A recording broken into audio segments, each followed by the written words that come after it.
কেমন আছো তোমরা সবাই? আশা করি ভালো আছো। আমিও খুব ভালো আছি। এই দেখো গাইস, আমরা নৌকায় করে ঘুরতে, আর দেখো কত শাপলা তুলেছি আমরা। আর এটা হচ্ছে, ওর নাম হচ্ছে আলো, ওর নাম হচ্ছে তমা। হাই সবাই, হাই বলে দাও। দেখেছো? আর ওরা কিন্তু খুবই ভালো নৌকা চালাতে পারে। যদি তোমরা আসো তাহলে ওরা তোমাদেরকে নিয়ে ঘুরতে যাবে। দেখো আর আমাকে কেমন লাগছে অবশ্যই কমেন্টে জানিও। আর দেখো চারিদিক দিয়ে তোমাকে দেখাচ্ছি, দেখো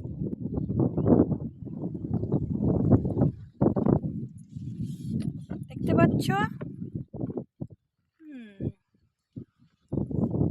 দেখো কত শাপলা তুলেছি আমরা। বাংলাদেশের জাতীয় ফুল শাপলা। দারুণ। ভিডিওটা যদি ভালো লাগে তো অবশ্যই লাইক, কমেন্ট, শেয়ার। টাটা।